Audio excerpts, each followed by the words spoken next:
कईया की बैटरी तो नोकिया की जहाँ चार्जर कईया की डाउन हो रही है। गजेंद्र सिंह जी तो मीठी मारवाड़ी में आपने सगली बात बता दी। थोड़ी सी कसर रहेगी, नहीं तो राजस्थान का सारा ही संभाग उधर भेड़ा हो जाता। गुलाब जी भाई साहब तो मेवाड़ का है, गजेंद्र सिंह जी मारवाड़ का, और यहाँ लागो ब्रज को कोई आवे को उनको तो अरुण चतुर्वेदी जी ब्रज से आ गया।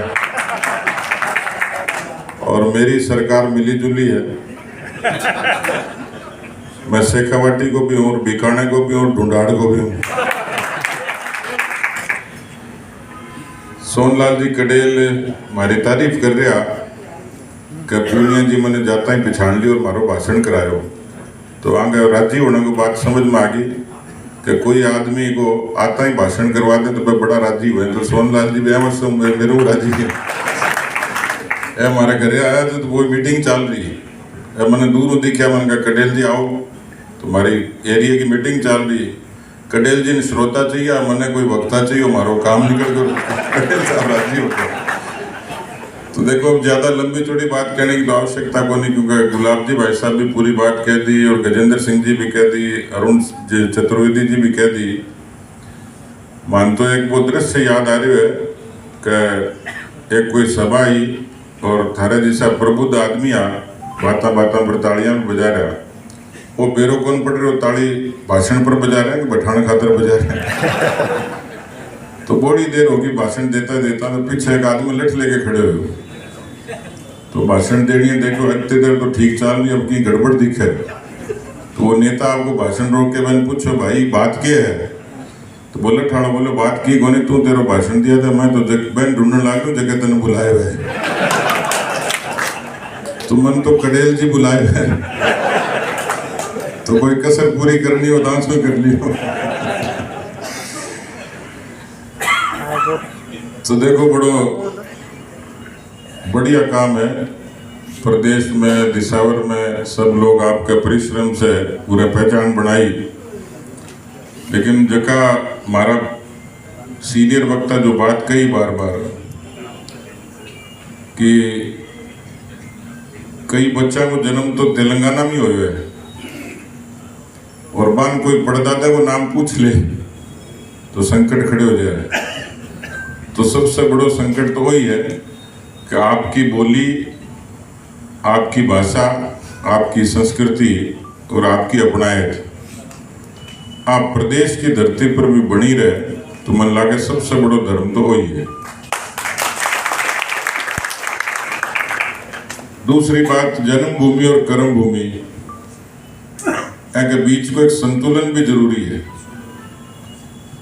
आप यूं लाग जावा के साहब कर्म भूमि में क्या करना, अपन सगड़ो काम जन्मभूमि में करना तो भी काम कौन चले, और सारो काम कर्म भूमि में कर दें तो भी कौन चले। तो मैं देखूं कि खास तौर पर मारवाड़ में धर्म का और सामाजिक सेवा का कितो मजबूती में काम करे। केसाराम जी गैरी रानी जैन साहब कितना नीम का पेड़ लगा, 1 लाख 10 लाख, बताओ आप 10 लाख नीम का पेड़ लगाना कोई एक आदमी पूरी जरूरत। तो बड़ी बात है कि आप बात तो ठीक है कि राजस्थान में जितनी संभावना दिखे, पिछले कुछ वर्षों बाद संभावना पर काम को नहीं हो, विचार को नहीं हो, और है वजह लोगों को पलायन करना पड़े। मैं पिछले दिन बेंगलोर गयो तो मैंने एक बड़ो स्मार्ट लड़को और मारवाड़ को देवासिया को मिलो, मैंने कहा भाई कि तो पढ़े है, बोलो मैट्रिक फेल हूँ। तो मैंने क्या काम करें, बोलो मैं व्यापार करूँ, कपड़े को काम करूँ। तो मैंने पिताजी ने पूछो, मैंने कहा छोरन पढ़ाए कौन के थे, बोले पढ़ा के क्या करो, खराब हो जाता गाँव में, तो बढ़िया कपड़े की कमाई करे, अच्छे व्यापार है। यानी जबकि बात मोदी जी कह रहे हैं आत्मनिर्भर भारत की खुद के पैरों पर खड़े होने की, वो यदि सही मॉडल है तो वो मारवाड़ के लोग बहुत मजबूती के साथ अपनाए हुए कि परिवार को स्वावलंबी बनाए लोगों ने संस्कार भी दिया और गांव से बिया का बिया जुड़े रहे। हर तीज त्योहार, छुट्टी, गर्मी, शादी, प्राण प्रतिष्ठा सब में मारवाड़ी आदमी पूरी शिद्दत में दिखाओ, मजबूती में दिखाओ। तो आप लोगों को तो विशेष आभार और अभिनंदन है वास्ते है कि आप लोग, मैं देखूं कई बार गांव से भी बढ़िया सेलिब्रेशन आप लोग करो। कई बार सूरत जाने को मौका मिला, कई बार बेंगलोर, अभी पीछे होली के बाद रविवार ने तो कम से कम 25,000 लोगों से मिलना है। अच्छी बात यह है कि मैं अग्रवाल समाज के कार्यक्रम में गयो तो मैंने 10 आदमी से मिलवाया। तो मैंने कहा जी यहाँ की खूबी की है? बोले जी ये बड़ा सेठ है। तो मैंने कहा अभी कोई बड़ी विशेष बात को नहीं, सेठ तो भारत में बहुत है। बोले नहीं, कोरोना के कालखंड में ऐसे लोग हैं जो आगे घर की सभी घर वाले आपके हाथ से टिफिन पैक करके और गरीब लोगों ने आपका हाथ से पूरे कोरोना का कालखंड में भोजन कराया। यानी मैं पीछे को अभिमान को नहीं, और चुनौती थी महामारी की तो भी सामाजिक रूप से सब लोगों जोड़ के सेवा करने को काम करो। तो राजस्थान की जो सेवा की भावना है, जो आत्मीयता है, बन जिंदो रखो। यह बात की आज बड़ी जरूरत है। बातें तो बहुत है, मन लगे कि एक तो वो युग धर्मी है कि सब लोग आपकी जड़ा से जुड़ा रहे, और कर्म भूमि में भी जो बात गजेंद्र सिंह जी कही कि एकता में शक्ति है, ताकत होगी तो बड़े सब चीज की पूजा हुए। तो मन लगे कि आपस में सद्भाव, भाईचारा और एकता अब प्रदेश की धरती पर मैं कायम कर दी, तो मन लगे कि मैं बहुत बड़ा काम कर सकांगा। राजस्थान के बारे में कहो जाए कि राजस्थान जीवन जहाँ उत्सव है वो राजस्थान है। उत्सव की तरह जीवन जीनो वो कोई सीखे तो राजस्थानिया से सीखे। राजस्थान में हर तरीके की अपार संभावना है। आने वाले राजस्थान को भविष्य उज्जवल हुए, तेलंगाना को भी उज्जवल हुए। ऐसी सब बातें आप लोगों के बीच में रखी। मैं भी 2 दिन से करीमनगर कॉन्स्टिट्यूंसी के बाद मैंने भी लागो कि इतनी दूर 200 किलोमीटर भेज दिया और माना कहने से कौन वोट देगो। लेकिन मैंने ताज्जुब हो के बैठे इतना मजबूती से कार्यकर्ता संकल्प के साथ मैंने भेजो है कि 2023 में करीमनगर भी और तेलंगाना में भारतीय जनता पार्टी की सरकार पूरी मजबूती से बनेगी। अब तेलंगाना में थे ताली बजा दी तो मेहुरा के सत्संग करने थोड़ी आया। राजस्थान में भी जोरदार तरीके से बढ़ाऊंगा 2023 में।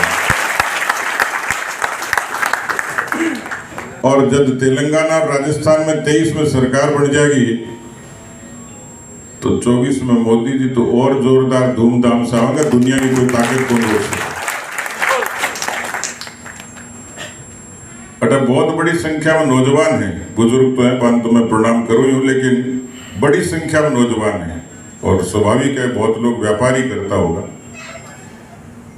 लेकिन पुरानी पीढ़ी के लोग भी हिंदुस्तान में कुछ चीजें तो देखी होगी, कुछ महसूस करी होगी, और नए लोग भी बदल तो देखो ही है। सामान्य तौर पर आके ही जा सके कि हिंदुस्तान की जनता की मेमोरी बड़ी शॉर्ट है, वे बात में जल्दी भूलें और याद भी रखें। लेकिन हिंदुस्तान की जनता 2024 के बाद जब बदलाव शुरू करे और 19 में बदलाव हो, और जगह 24 के बदलाव की जो 24 की जगह मजबूती की बात मैं कर रहा है, वह कोई आधार है। अभी गजेंद्र सिंह जी के इशारों करो, वह आपकी बात में एक बड़ी जोरदार बात करी कि देश को नेतृत्व, देश को स्वाभिमान और देश को नेता कितना मजबूत हुए, वह बात पर निर्भर करे कि दुनिया में ताकत की पूजा क्या करे। अभी उल्लेख करो कि रूस और यूक्रेन की लड़ाई हो रही है। हिंदुस्तान का 25,000 लोग यूक्रेन में फंस गया। भारत की सरकार, मोदी जी मंत्री भेज दिया, वायुसेना का हवाई जहाज भी भेज दिया।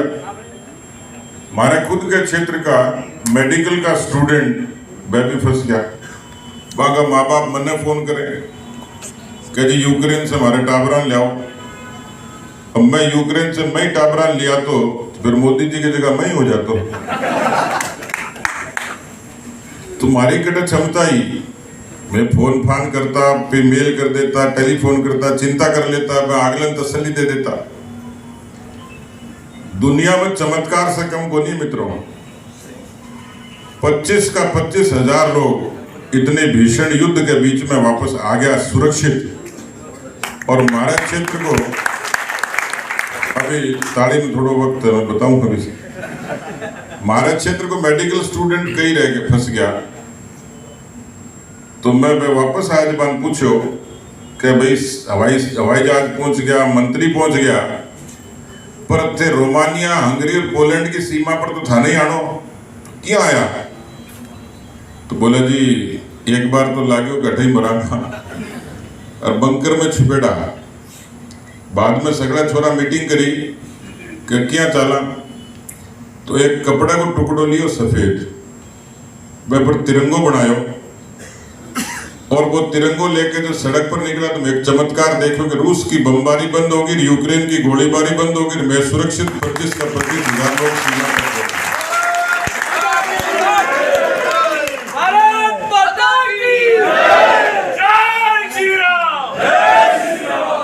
मेरी बात खत्म को नहीं हुई है। नहीं, ऐसा भी एक बात जुड़ेड़ी है, बटा पाकिस्तान का भी फंस रहा कहीं। तो हिंदुस्तान वाले छोरा की दोस्ती जब कहो के थे भी चालो कि नहीं, तिरंगे के साथ तो हम नहीं जाएंगे, भारत के साथ नहीं जाएंगे, हम कोई भीख मंगे हैं क्या? बोले मरो फिर। तो मैं गोड़ चलन लगे तो मैं देखिए और तो कोई इलाज ही कोई, टपर टपर पे भी तिरंगे के साथ आके तो पाकिस्तान वाले भी सुरक्षित भेज दिया बॉर्डर पर। तो आ हिंदुस्तान के तिरंगे की ताकत है, या भारत के नेता की साख है, या मोदी जी की मजबूती और मोदी जी की विदेश नीति को परिणाम है कि दुनिया का 2 देश जगह लड़ाई है। अब कोई पूछ भी सके अखबार का लोग या भाई बैठे हैं कि भाई हिंदुस्तान में बदलो के तो बता दे कि तिरंगो ले लियो और निकल गया। गजेंद्र सिंह जी कहीं राम मंदिर बना दियो, तो राम मंदिर बनना तो आसान हो गया, 500 साल को संघर्ष और लाखों लोगों को बलिदान हो।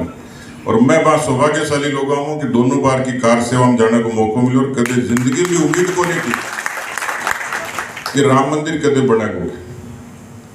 कश्मीर की घाटी पर अपने गांव की चौपाल पर लोग चर्चा करता कि कोई माई को लाल पैदा हो जाए, 370 है क्या, कोई खत्म कर दे, बाढ़ दे कोई।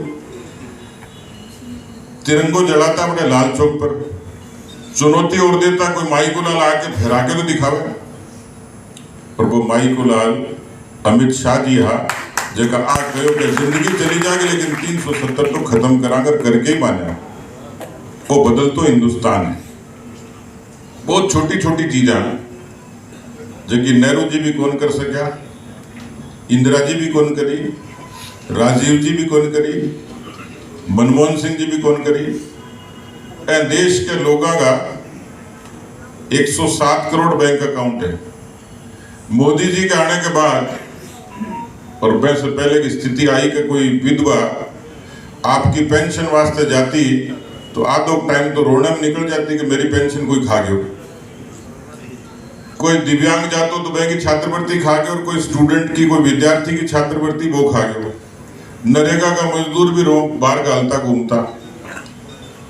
लेकिन 45 करोड़ नया खाता खुला और भ्रष्टाचार पर अंकुश लाकर बा लोगन बांगी जिंदगी को बांग आर्थिक हक मिलो। आ कोई छोटी बात को नहीं है। आपन लगता होगा कि भाई आपन तो बैंक को खातो फट से खुल जाए। 45 करोड़ कौन के अटे संख्या तो कम है, लेकिन हमारी माताओं बहनें बैठी हैं। राजस्थान के भी गांव की स्थिति आप लोगों को पता है, और हिंदुस्तान की भी सड़कों पर कदे थे यात्रा कर रहा होता होगा तो रात के अंधेरे में कई बार सड़कों के किनारे थे दृश्य देखे हो। दुनिया की सबसे बड़ी डेमोक्रेसी, सबसे बड़ा लोकतंत्र, और अगर लोकतंत्र का प्रधानमंत्री लाल किले से कह भारत ने स्वच्छ रखो, शौचालय बढ़ाओ, तो दुनिया का लोग मजाक करता क्या सबसे बड़ा लोकतंत्र, दुनिया को सबसे बड़ा मानव संसाधन और 5000 साल पुरानी सभ्यता को देश जगहों के शौचालय बनाओ, तो आजादी के 75 साल हो गया, करोगे हिंदुस्तान के लोग, हिंदुस्तान की राज करोगे। नौजवान भाइयों, 10 करोड़ शौचालय बना हिंदुस्तान में, सबसे ज्यादा सहूलियत कोई हुई तो माता बहना की सुरक्षा, सम्मान और बाकी आरोग्य न हुई। आप कल्पना ही कौन कर सको कि कितने किस्म की बीमारियां की शिकार माता बहना होती। सुरक्षा पर चुनौती थी, सम्मान की चुनौती थी, छोटी बात है, लेकिन 12 करोड़ शौचालय बना। मैं अभी गजेंद्र सिंह जी ने लोग अभियान दियो तो मोदी सरकार की जितनी उपलब्धियां हैं तो मैं के बारे में यहाँ पतो करने निकलो, तो मैं खुद मेरे एरिया में गयो, तो मैं हमारे कोई एक ग्राम सेवक ने पूछो कि बेटा देखो प्रधानमंत्री आवास बने हैं, आपने एरिया में कितना बना दिखा सकोगे? आप कल्पना कौन कर सको, कोई गरीब आदमी जाएंगे सिर पर छत को नहीं, आप तो बढ़िया फ्लैट में रहो, लेकिन हिंदुस्तान में वे लोग जगह जमीन के लिए, छत के लिए, झोपड़ी के लिए, आप कदे फिजिकली भी गांव जाके देखोगा तो हिंदुस्तान में आजादी के बाद 75 साल में पहली बार हिंदुस्तान के 3 करोड़ लोगों ने, राजस्थान के 15 लाख लोगों ने सर पर छत मिली है, पहली बार, शानदार है। देश में किसाना की खुशहाली की बड़ी बात होती, कांग्रेस पार्टी का लोग बहुत नारा लगाता। मैं अठे श्रद्धा से याद करूंगा स्वर्गीय अटल बिहारी वाजपेयी जी ने। वाजपेयी जी 2-3 बड़ा काम करे, जैसे हिंदुस्तान को गांव बदले हुए। पहले तो काम करो किसान क्रेडिट कार्ड। वाजपेयी जी कहता कि शहर के आदमी के बटुए हम तो क्रेडिट कार्ड, और किसान आदमी साहूकार के कर्जे के चंगुल में। तो हिंदुस्तान के करोड़ा किसानों ने क्रेडिट कार्ड की सौगात देने को काम करो, वह वाजपेयी जी करो। हिंदुस्तान में लाखों किलोमीटर प्रधानमंत्री ग्राम सड़क योजना वाजपेयी जी बनाई। राजस्थान में 70,000 किलोमीटर सड़कें बनी है, 70,000 किलोमीटर, कोई सामान्य बात कोई।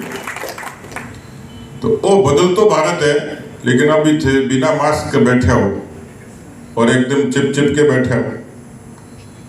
यदि मोदी जी वैज्ञानिकों को प्रोत्साहित नहीं करता और 9 महीना के मां कोरोना की वैक्सीन नहीं बनती और 190 करोड़ लोग नहीं लागती, बन लगा कि अभी 8 साल की मोदी जी की उपलब्धि की कोई बात करें तो यदि सबसे प्राथमिकता की कोई उपलब्धि है तो हिंदुस्तान के 135 करोड़ लोगों ने 190 करोड़ की वैक्सीन फ्री लगाई। और जगह में कई नखरा करता कि मैं तो को नहीं लगवावा, मोदी वैक्सीन है। और हरियाणा में तो और ही मजाक कर दियो, बोले मोदी जी बूढ़िया मारन खातर बनाई है। कई कहता कांग्रेस ही तो लगवाई को नहीं, बीजेपी की वैक्सीन है। अब अपन पता ही कौन लागो कि राहुल गांधी जी कितनी लगे, बूस्टर और लगवा ली, 2 तो फ्री लग गए। तो फ्री वैक्सीन दुनिया के मां हिंदुस्तान की सबसे बड़ी ताकत है कि हिंदुस्तान की तरक्की और हिंदुस्तान की जगह सरकार की दूरदृष्टि है, प्रधानमंत्री की जगह दूरदृष्टि है, प्रस्तुत करी। आप सब लोग राजस्थान का माटी में जुड़ेड़ा लोग हो। 5000 साल पुरानी राजस्थान की संस्कृति, बेगो भक्ति, शक्ति, इतिहास, शौर्य, लोक संस्कृति, हर तरीके का रंग है। और वह रंग आप हैदराबाद की, तेलंगाना की धरती पर बिखेरा है। मैं लोग तो इतना निवेदन करा कि भारत के बारे में APJ अब्दुल कलाम साहब एक बड़ी जोरदार बात कही। बांगो राष्ट्रपति के लिए जब नामांकन तय हो, जगह लोग बीजेपी पर ये आरोप लगाओ कि बीजेपी संकीर्ण है, बीजेपी सांप्रदायिक है। बीजेपी तो बहुत बड़े मन की पार्टी है और वाजपेयी जी की वाणी और कलम से राष्ट्रवादी मुसलमान के रूप में APJ अब्दुल कलाम साहब ने राष्ट्रपति बनायो, तो बाकी देश निष्ठा और बाकी प्रतिभा के कारण। कलाम साहब ने पूछो कि राष्ट्रपति को नामांकन भरने के लिए कौन सी तारीख और कौन सा विरोध ठीक हुआ, तो बड़ी जोरदार बात कही कि भाई हिंदुस्तान में पैदा होने सबसे बढ़िया मुहूर्त है, तो कोई तारीख पर फार्म भरवा दो, बिल्कुल ठीक करना होगा। तो हिंदुस्तान में पैदा होना ये सबसे बड़ा सौभाग्य है। राष्ट्रवाद से जुड़ना ये दूसरा सौभाग्य है। और आप और हमारा सौभाग्य है कि हम मोदी युग में जी रहे हैं। मोदी युग में जीना ये तीसरा बड़ा सौभाग्य है। तो मैं आप सब लोगों का निवेदन करूं कि वे जका लोग समाज और पार्टी जकी जिम्मेवारी दी है वे हमारी कलम और जुबान से वह हमेशा ईमानदारी के साथ परिश्रम के साथ पूरी करांगा। इतना ही भरोसा आप लोगों का देश को मैं कि मैं सब लोग मिलके राजस्थान की तरक्की के लिए, राजस्थान की समृद्धि के लिए सब लोग मिलके काम करांगा। तो एक बार फिर से कडेल जी और आगे पूरी टीम, कई बार एक आदमी को नाम लेने से सगड़ा बाकी नाराज भी हो जाए तो थे ज्यादा यहाँ नाराज वाराज मत हो। भोजन पानी की व्यवस्था है कि हाँ, फिर तो अपने नाराज हो कोई कारण नहीं, कोई जिंदाबाद आगे लगाऊंगा हमारे। तो आप सब लोगों ने बहुत बहुत धन्यवाद। हमारी सांझ भी आज सार्थक कर दी। आया तो मैं अटे मीटिंग में भाग लेने के लिए, लेकिन आप सब लोगों का निवेदन करूं कि 3 तारीख ने मोदी जी की बहुत बड़ी सभा है परेड ग्राउंड में। आप सब लोगों ने भी ज्यादा से ज्यादा संख्या में मोदी जी ने सुनने के लिए पधारना है। बहुत बहुत धन्यवाद। जय हिंद, जय भारत। रोज तक न्यूज को सब्सक्राइब कीजिए, आइकॉन बेल को क्लिक कीजिए।